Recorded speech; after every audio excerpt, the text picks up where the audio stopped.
guys, welcome back to my channel. In this video, I'm going to talk about the safety of Disney cruises right now during the pandemic. So I just got back from the Disney Dream, and it's very sad to come back to very cold weather. So let's get started. Now, in terms of COVID tests, all guests have to be vaccinated ages 5 and up, and you have to load, write in the proof of your COVID vaccine. You have to have a COVID vaccine card. You have to enter that into Safe Passage. It's a website and an app. So 5 and up have to be vaccinated, and you have to load those things into the app. Under 5, because right now kids under 5 are not getting vaccinated at this time, those kids have to be tested 2 days before sailing. And that is at your own expense. And you need to have a certain type of test, like a PCR test, and it does tell you more specifically in that app and on the Disney Cruise website where to go and what to do, but that's just the gist of it. You have to be at least 2 weeks out from your last dose of the vaccines. At this time, they do not require boosters, and kids have to be tested, real little kids have to be tested 2 days before sailing. Now, on top of that, everybody needs to be tested at port. And that is, Disney covers the cost of that, or more realistically, it's probably included in the cost of your cruise. And that was, we took the Disney Cruise Line shuttle from our hotel, which was Coronado Springs, to Port Canaveral, where we sailed from. We get off the bus where we were wearing masks, and we followed somebody who had like a big Disney Cruise Line sign that she was carrying across the street, and there are a bunch of tents. And in that tent, they call you forward by group. So in our case, it was my sister and I were together. So we go forward, we tell them who we are, what our room number is, and you have to print out a port arrival form that has QR codes on it, and just keep that handy because you have to show it a million times. So then they say, okay, there's 2 of you, yes.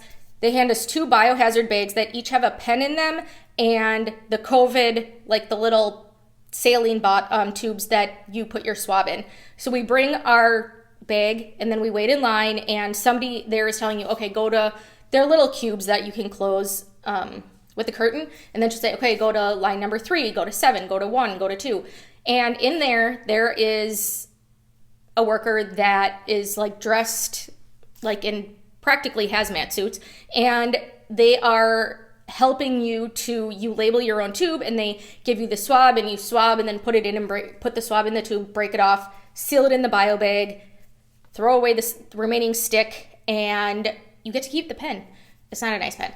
And then you give her the bag, and then you leave.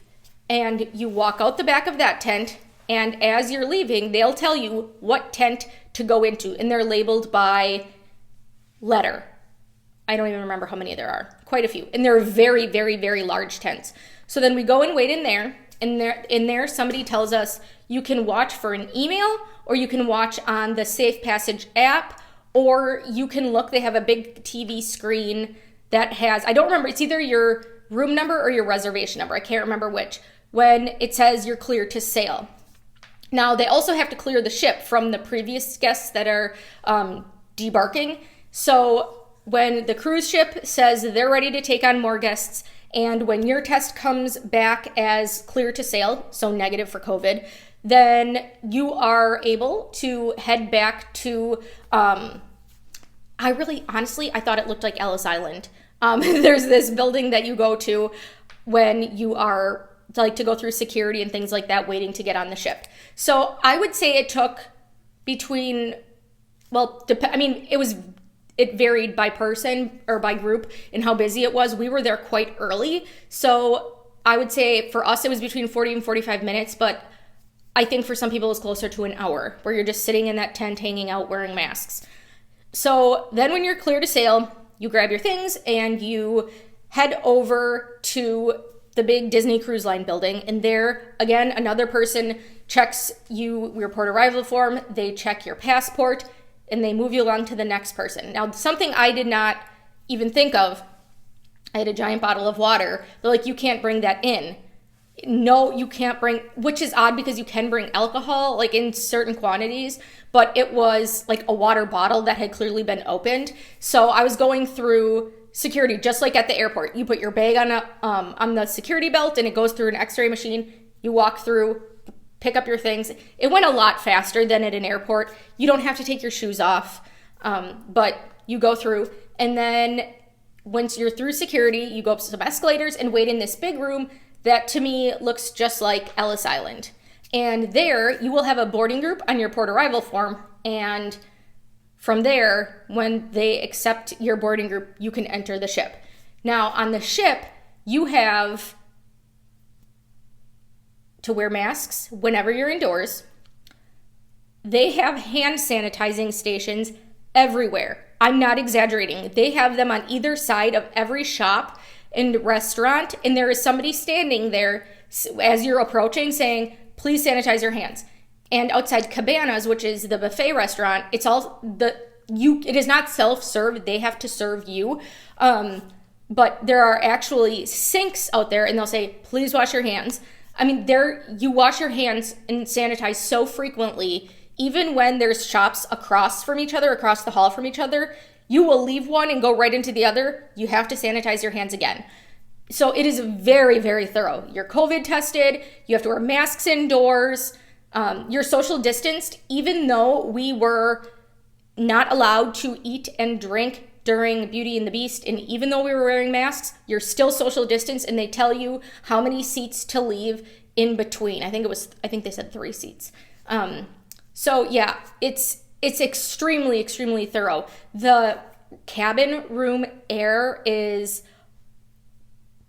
comes from the outside. You don't share common room air. This is a really big thing with Disney.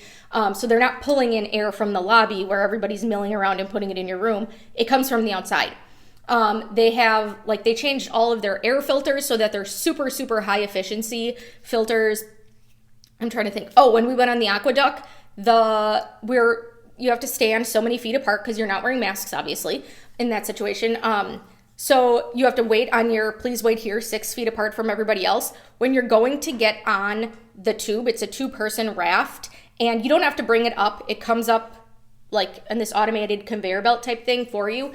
And the worker takes the tube down every single time. She sanitizes all 4 handholds on the tube and sets it down every single time. So it was really you could not have asked for better. Additionally, there is a health center on board that you can and should contact if you start to have COVID symptoms as well.